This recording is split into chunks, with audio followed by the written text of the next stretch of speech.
अपने पसंदीदा शो के फुल एपिसोड देखने के लिए अभी डाउनलोड करें दंगल प्ले ऐप। है मेरे हमसफर।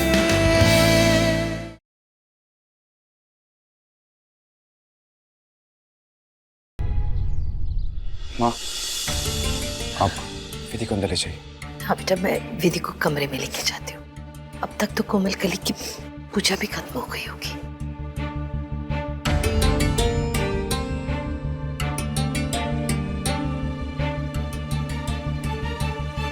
बाय दोस्त। बाय, शैतानी मत करना।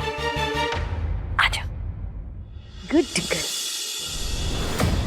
यस डॉक्टर, आप कौन सी सर्जरी के बारे में बात कर रहे थे? यूटेरिन टेक्नोलॉजी। एक्चुअली ये टेक्नोलॉजी नई ज़रूर है, लेकिन इसमें बहुत सारे सक्सेसफुल ऑपरेशंस हुए हैं अभी तक। अरे जैसे बात कर रहे हो आप डॉक्टर साहब कि एक के पेट में पल रहा बच्चा दूसरे के पेट में निकाल के डाल लो। बच्चा ना हुआ, मुरब्बा हो गया, एक मर्तबान से दूसरे मर्तबान में डाल दो। बाकी फिर सियाने हो। एक्चुअली डॉक्टर, ऐसा तो मैंने भी पहले कभी नहीं सुना। ऐसा पॉसिबल है क्या? आसान तो नहीं होता है, पर साइंस ने अभी तक इतनी प्रोग्रेस कर ली है कि पूरा का पूरा यूटेरिन यानी कि गर्भाशय एक बॉडी से दूसरी बॉडी में आसानी से ट्रांसप्लांट किया जा सकता है।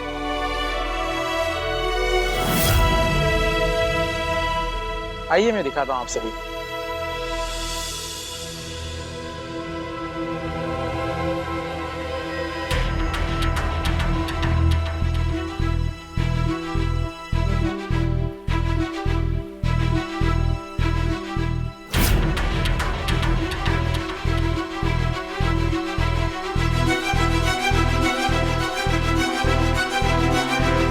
और डॉक्टर, पूरी दुनिया में अभी तक सिर्फ 25 सर्जरीज हैं जो सक्सेसफुल हुई हैं। इसमें तो जान का खतरा है। हाँ, जान का खतरा तो है इसमें, क्योंकि जिसकी बॉडी में ये यूटेरिन ट्रांसप्लांट किया जा रहा है, ये भी हो सकता है कि ये उसको एक्सेप्ट करे या ना भी करे। इसकी कोई गारंटी नहीं हो सकती।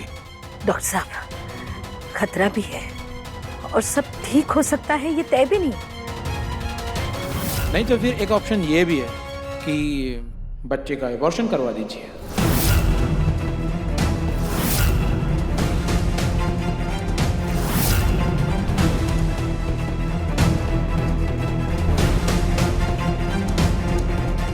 मिस्टर कोठारी, मेरे ख्याल से यूटेरिन ट्रांसप्लांट ही कराना चाहिए हमें। देखिए, हाल फिलहाल 2-3 डॉक्टर ने ये सर्जरीज की हैं और काफी सक्सेसफुली किया है इन्होंने। और मुझे ऐसा लगता है कि डॉक्टर जेम्स का हमारे शहर में होना कोई इत्तेफाक नहीं है, ये भगवान का एक इशारा है।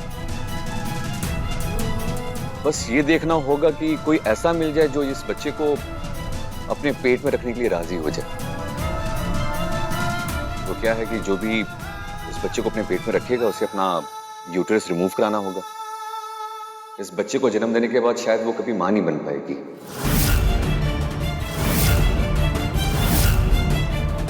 अब इतनी बड़ी कुर्बानी देने के लिए कौन राजी होगा, ये पता करना थोड़ा मुश्किल है। पर डॉक्टर, ऐसा इंसान मिलेगा कहाँ? हाँ, और कौन सी औरत ये सब करने के लिए राजी होगी?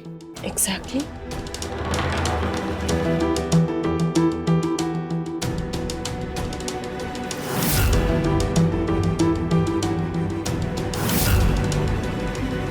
हम सोच के बताएंगे आपको। तो फिर ऐसा है कि आप जल्दी सोच के बता दीजिएगा। क्या है ना कि डॉक्टर जेम्स भी दिल्ली निकल जाएंगे, फिर शायद वापस नहीं आ पाए। Okay, see you. चलिए। Okay sir. Please, bye.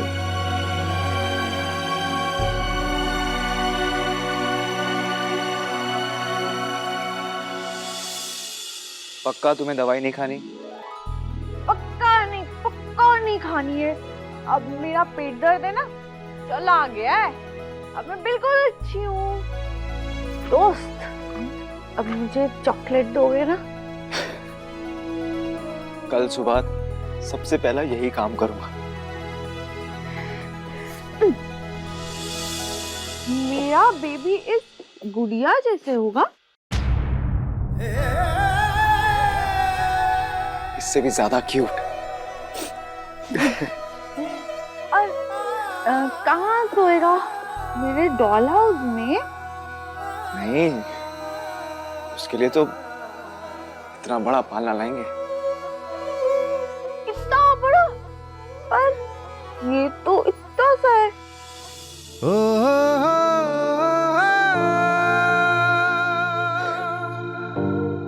क्योंकि बेबी गुड़िया इतना छोटू सा थोड़ी ना होगा, तो थोड़ा बड़ा होगा। मतलब गुड्डा होगा ना? हाँ, गुड्डा होगा। ये बहुत मजा आएगा। मैं, तुम, दीदी और गुड्डा बेबी खूब मस्ती करेंगे। हम घर घर भी खेलेंगे। हाँ, और कब आएगा? कल आएगा या परसों? आएगा, मतलब थोड़ा टाइम लगेगा, कुछ महीने। कोई बात नहीं, हम वेट कर लेंगे। दीदी, तुम इनके साथ खेलो। हाँ, मैं बस अभी आया। शैतानी मत करना, ठीक है? जस्ट अभी आया।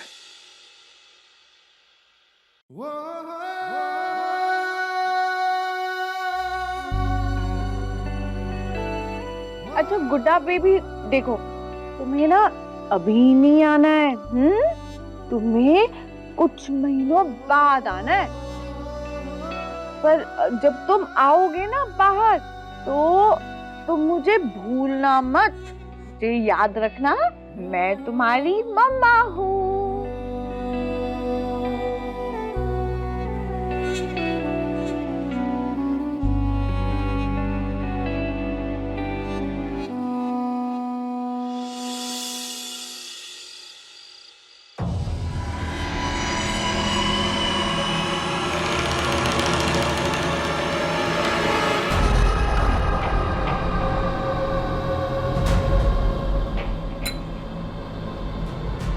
मान गए डॉक्टर साहिल आपको। जीनियस हो तो आपके जैसा। वो तो है, तीर एकदम सही निशाने पे लगा है। जैसा हम चाह रहे बिल्कुल वैसा ही हुआ। और डॉक्टर जेम्स के सजेशन के बाद, प्रेजेंटेशन के बाद तो हमारा रास्ता और भी साफ हो गया। अब होगी तुम्हारी एंट्री उस प्रतिभा निवास में, और वेद कोठारी और प्रतिभा कोठारी की जान जिस पंछी में बसी है, उसे तुम अपनी गिरफ्त में कर लोगी। पर वैसे मुझे ठीक से समझ में नहीं आया कि इन सब में मुझे क्या करना होगा। तुम वाकई में इतनी डम हो या फिर मुझे उकसाने के लिए ये बेवकूफी वाली बातें करती हो?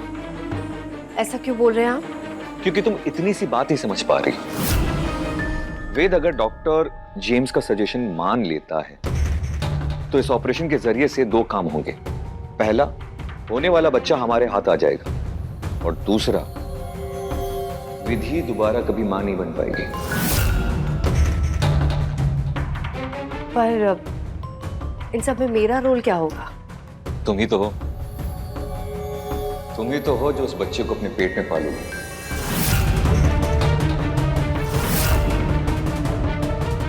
मैं? और एक बार वो बच्चा हमारे हाथ आ गया ना, तो उस पूरे कोठारी परिवार को हम अपनी उंगलियों में नचा सकते हैं।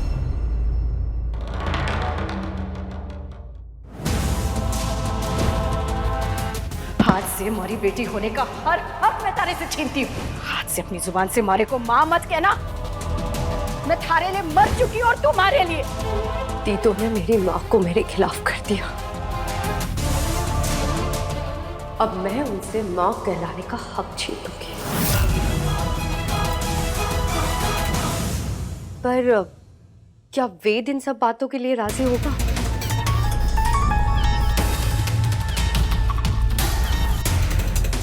हेड्स या टेल? टेल।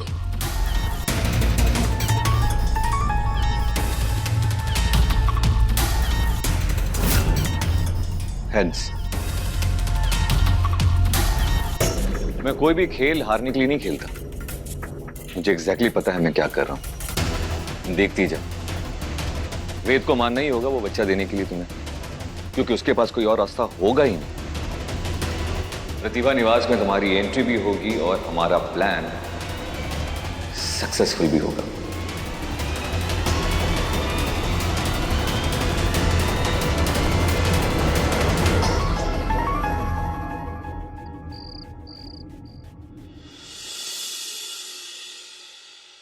बेटी, मैंने विधि जी को सुला दिया है। सो गई। ये कुछ दवाइयाँ डॉक्टर साहिल ने बताई थी। हमारे को मैडम साहब ने बताया कि डॉक्टर ने कौन सा तरीका बताया है।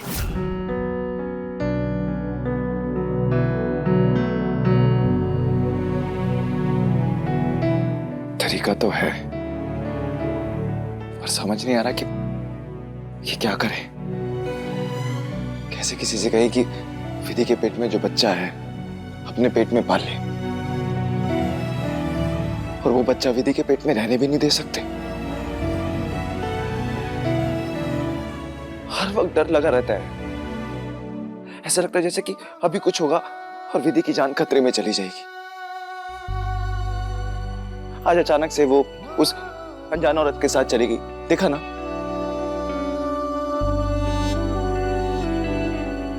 माँ, भैया, भाभी सब ठीक कह रहे थे। मैं चाहकर भी उसका ख्याल नहीं रख पा रहा हूं। कोई ना कोई चूक हो ही जाती है। बहुत डर गया हूं मैं विधि को खो नहीं सकता दोबारा।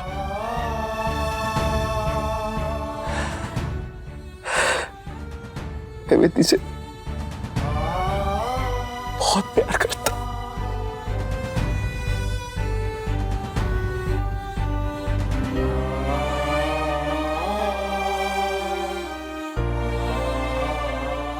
मैंने फैसला ले लिया है। मैं इस बच्चे को जाने दूंगा। विधि की तबीयत ठीक करने के लिए यही सही तरीका है। यही सही तरीका है।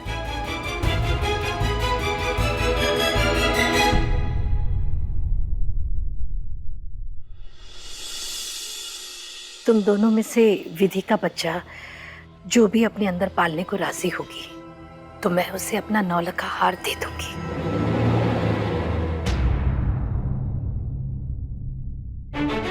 हार तो कभी ना कभी तेरे पास आ जाएगा दिव्या, पर तेरा फिकर गया तो कभी लौट कर नहीं आएगा। इमरती, तू बड़ी बहू है घर की, हार पर हक तो था रही है, लेकिन बच्चा पालने के लिए हाँ मत बोल देना। इमरती, तुम तो इस घर की बड़ी बहू हो ना बेटा। खानदान को आगे बढ़ाने की जिम्मेदारी तो तुम्हारी है। अगर तुम विधि के बच्चे को माजी साहब,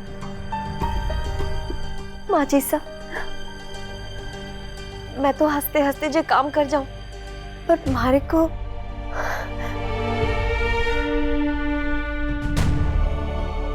मारे दिन चढ़ गए माजी साहब।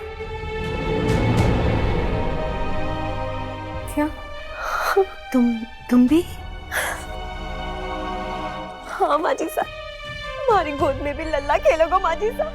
मैं माँ बनने वाली हूँ। वो मैंने डॉक्टर को दिखाया नहीं ना, इसलिए बताया कौन नहीं। अरे इमरती, सुन। अरे ये तो बहुत अच्छी न्यूज़ है। मैं अभी वेद को बता के आता हूँ। तुम्हारे को लाज आवे।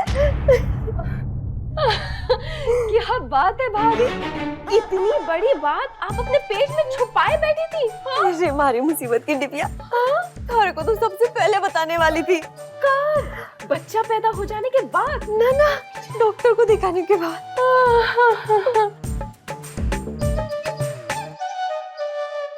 तुम्हें कुछ करने की जरूरत नहीं, तुम तो बस अपना ख्याल रखना।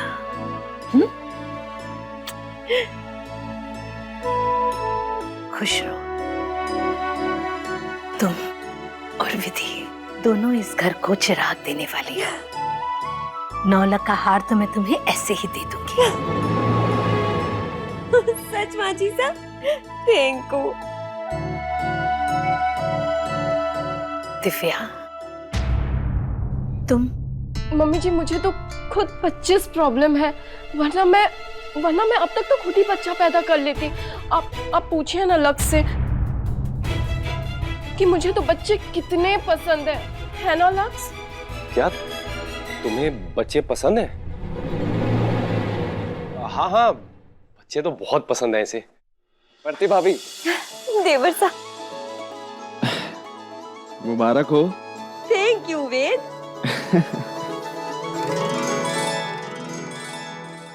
बहुत सोचा मेरे विधि और हमारे बच्चे के बारे में। ऐसे किसी औरत से उसकी कोख मांगना बहुत बड़ी बात है। मतलब 9 महीने तक हमारा बच्चा किसी की कोख में पलेगा और 9 महीने बाद हम जाएंगे और उससे बोलेंगे कि हमारा बच्चा हमें वापस दे दो। ये तो गलत है एक औरत के साथ। फिलहाल विधि का ठीक होना ज्यादा जरूरी है।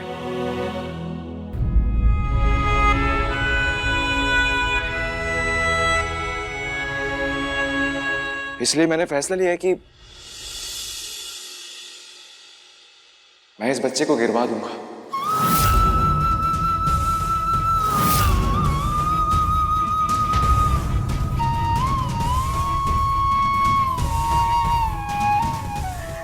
वेद, ऐसे नहीं बोलते बेटा। कोई तो उपाय होगा ना? उपाय है आंटी जी।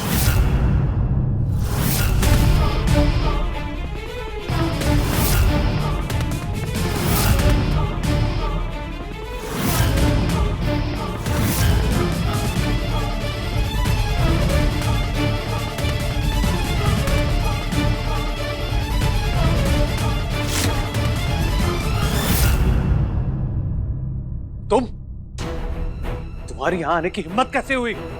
चली जाऊंगी भैया, पहले आप सब लोग मेरी बात तो सुन लीजिए। क्लिनिक से मुझे दीदो की हालत के बारे में पता चला। दीदो का बच्चा किसी की कोख में रह सकता है तो वो मैं हूं। हम दोनों का खून एक है तो कोई कॉम्प्लिकेशंस भी नहीं आएंगी। और इसी बहाने मुझे अपने पापों का प्रायश्चित करने का मौका मिल जाए।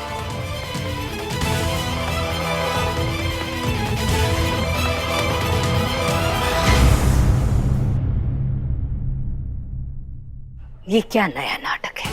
नाटक नहीं है आंटी जी।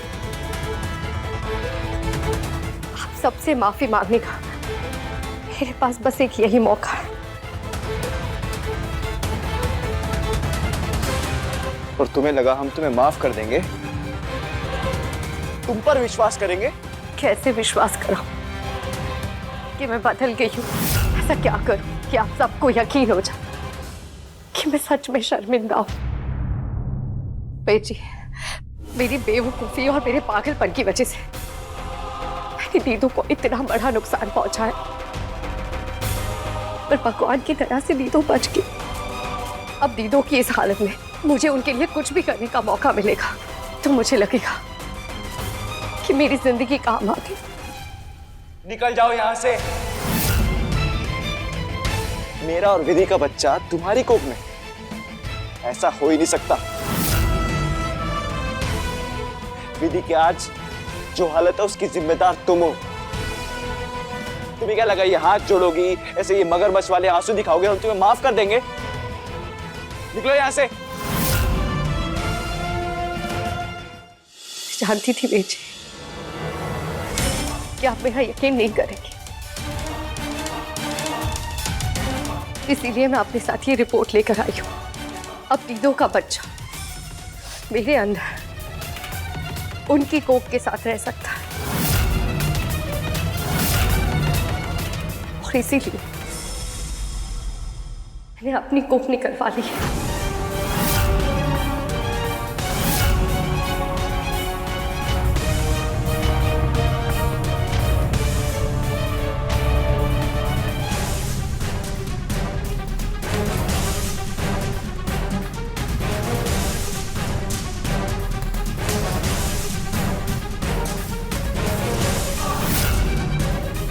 वेद, क्या लिखा है इसमें? पायल ने अपनी हिस्टेरेक्टमी करवा ली।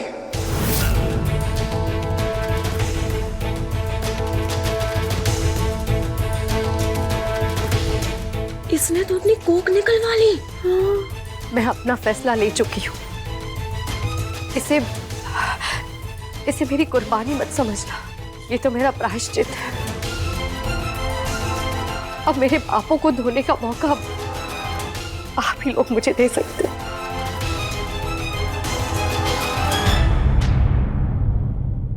बेटी, दीदो का बच्चा मैं 9 महीने तक अपनी कोख में रखूंगी और जैसे ही दीदो ठीक हो जाएगी खुशी खुशी वो बच्चा आप दोनों की गोद में दे दूंगी और उसके बाद हमेशा के लिए आप सबकी नजरों से दूर चली जाऊंगी। बस दीदो ठीक हो जाए, मैं यही चाहती हूँ। बेटी, ये मेरा नया नंबर है, आपके जवाब का इंतजार रहेगा मुझे।